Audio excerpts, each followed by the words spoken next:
Smell that? It's getting close. I can smell it.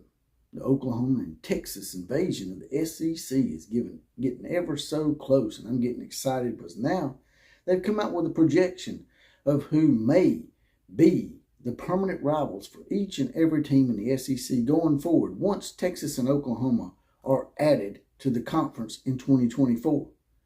But some people are not too happy, Nick Saban being one of them. Some Oklahoma fans and LSU fans have a little bit of a beef as well. Let's talk about it.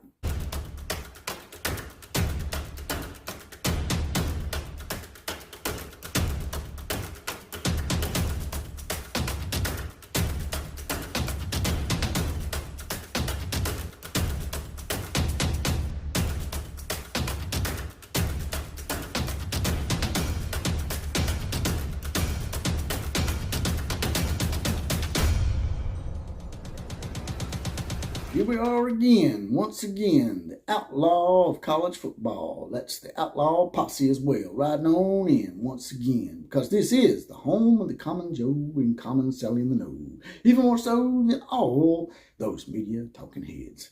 Haven't said that a while in the actual podcast, so thought I'd kick it in there for old time's sake. Also, I am on Twitter at OCF Productions and on Facebook under Jesse Paul Clark, spelled J-S-S-E, without the I. Now, getting right to it here.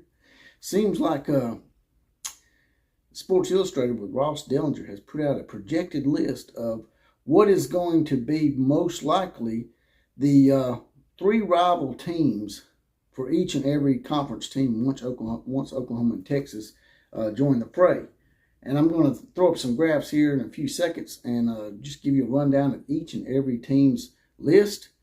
But the big news coming out of this past week is that Nick Saban and some of the Oklahoma people and LSU people as well have a little bit of a beef with the schedule, because when they made this schedule, the SEC office said it was going to be predicated upon natural rivalries that have been around for a while, geography, and schedule fairness.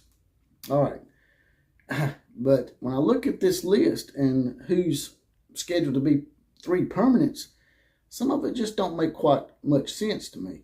Now, I am an Alabama fan, but most of the time I'm pretty fair and across the board and call it right down the middle. But I got to say that, a lot of people saying Nick Saban's being a crybaby, but I got to say that he may have a point here. Because if you look at the list of these teams up here and the schedules that they all got, as you can see, Alabama is being projected to have Auburn, Tennessee, and LSU. Now, it's supposed to be projected on the last 10 to 15 years of how good a team's been. And as we know, Tennessee has just re-arose. So that's probably why Tennessee was kept on there. That and a lot of the richer boosters and alumni that have a lot of influence with Alabama probably told the SEC they wanted Tennessee to stay. The problem that they have, I think, is the LSU game. They already got Auburn and Tennessee, who's been over a period of years. If you don't just go back 10 or 15 years, if you go back over the period of years with the SEC going back to 1933 when it was formed, Auburn and Tennessee have been near the top, and then LSU as well. I think they kept the LSU game because we all know what that's all about. That game has been such a heated rivalry for the past 10 to 15 years that it's a good moneymaker for the networks. And ESPN's putting a lot of damn money into this, and so they're going to want Alabama to play that LSU game. But my thing is, if we're doing it based on geography and schedule fairness, and even rivalries to some degree, if you're going to do 100 years, but a 90-year history of the SEC, Alabama and Mississippi State are geographically closer than almost any campus in the SEC. Now, back in the day, Georgia and Georgia Tech were pretty close when Georgia Tech was in the SEC. But Alabama and Mississippi State are like an hour and a half apart. So, and they've played each other the most times of each other's rivals. I think Alabama's actually played Mississippi State more times than Ole Miss has played Mississippi State, but I'm not sure about that. But I do know for Alabama that that's their most played rival, because, them and Auburn had a 40-year hiatus back in the day. So my only question is, if you're doing it based on geography and you're doing it based on schedule fairness, well then You think you would, after you give Alabama, Auburn, and Tennessee, that you would give them a team that geographically is closer and would be a little more fair as far as being a tough opponent each and every year, because each one of these teams, if you look down through here, have two tough ones, and then there's one that you can say, well, that's not going to probably be tough every year. That's going to be fair. Also, Oklahoma, a lot of their people have a beef with this schedule too somewhat, because they got Texas, which is obvious. We're going to get Texas, Missouri, and Florida.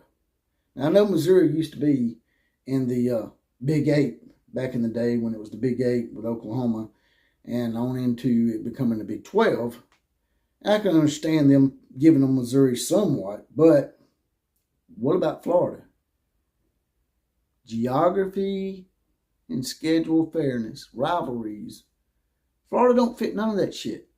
Florida is clear across on the other side of the conference. Actually, probably the furthest campus from Oklahoma. So why is Oklahoma having to make a trip to Florida every other year permanently? It seems to me like with the Oklahoma situation, you would have took Texas, Missouri, and maybe Texas A&M or Arkansas. And to me, I would have took Missouri out of there. I would have given Texas, Texas A&M, and Arkansas. But that may have been considered too tough. But as you can tell by Arkansas and their recent history, they've been a middling team. They have an occasional nice 9-10 win season every once in a while, but for the most part, Arkansas is not as tough as they used to be back in the day, back in the 80s and the 90s. So I don't understand the Florida at all. Florida has just now gotten to where they're not that great. They've been a middling team as well, but over a course of history in the last 25 to 30 years, that's been a pretty tough team to play, especially in the swamp. So to me, I would have took Florida off of there and probably given them either Arkansas or Texas A&M. Me, probably would have given them Arkansas just because it's a border state. It would have been a nice little border war there. Then you have LSU, who has Ole Miss, Texas A&M, and Alabama. Now, you could say, well, they got Ole Miss. That's not too bad. Well, Ole Miss has picked it up somewhat. Ole Miss had a few bad seasons in the last 10 to 15 years, but for the most part, they've been in contention for bowl games every single year. And Alabama and Texas A&M are two teams that have been in the top 5 in recruiting almost every year for the past 3 or 4 years. So LSU may consider themselves as getting a slight as well. Now LSU, they could have took Alabama off of there and put Arkansas. Another team that probably would have rather had Arkansas because they got their little boot rivalry and their little trophy or whatever they give out each and every year if they play each other. It's the combination of the two states making a big old boot. So why would you do away with that? I mean, I know Alabama and LSU for the past 10 to 15 years, maybe even 20 years, has been a big selling point for the networks. But to be fair, you need to, if you're going to do that, why don't you just put Alabama and Georgia as permanent rivals? Because geography-wise, if you know your geography, Greg Sankey in the SEC, Alabama and LSU are separated by a state called Mississippi. Alabama and Georgia are not separated. Now, if you put Alabama and Georgia as permanents, then you probably still get the crying and whining by some of the people, but at least you could come back with, hey, geographically, we got it right. But with LSU, you didn't get geography right, and you didn't get schedule fairness right. And as overall rivals go, as far as playing someone the most, you didn't get that right either. But also, you look down this list and you look at the easiest route to me is probably Tennessee. Tennessee has Vanderbilt, Alabama, and South Carolina. Now, I understand why they give them Vanderbilt because they're an in-state rival. But come on, man, you can give them South Carolina? South Carolina ain't no rival, ain't no border state. And once again, I don't know where they did their geography classes at, but if they need some help with geography, I'm a geography whiz. Hell, I can tell you the capital of Iceland right off the top of my head, Reykjavik. Or if you want to know the capital of Iran, it's Tehran. If you need some help, Greg Sankey, on doing these geographical fits, brother, I can give it to you. because Tennessee should not have had South Carolina. Should have had Georgia. While they barely touch each other's border states, technically they still border states, and you're going to sell a lot more stuff, a lot more sponsors are going to want to buy into that game on ESPN than they would Tennessee and South Carolina, although South Carolina has beaten Tennessee off and on.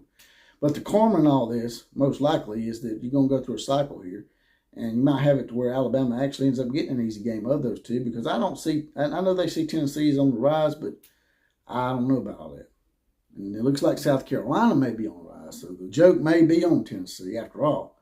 But the geography and the rivalry thing and schedule fairness, it don't look like, it looks like 3 or 4 teams got screwed, and the rest of them got a little placated too. I don't know, but it's just like anything, man. You're going to have complaints. You're going to have people whining and bitching about anything that you do. So the SEC, while they may have screwed it up a little bit, I can also have empathy with them, because it's a pretty hard ask to make 14 teams happy. But you guys and gals, tell me what you think about all this. What do you think about all these schedules? Who do you think got screwed? And who do you think's got the easiest route going forward? Drop it in the comment section. Also, there's a little heart down here. If you don't mind, hit that. Throw me a few dollars in the coffers. And as always, KMCA to all the other teams, class is now officially dismissed.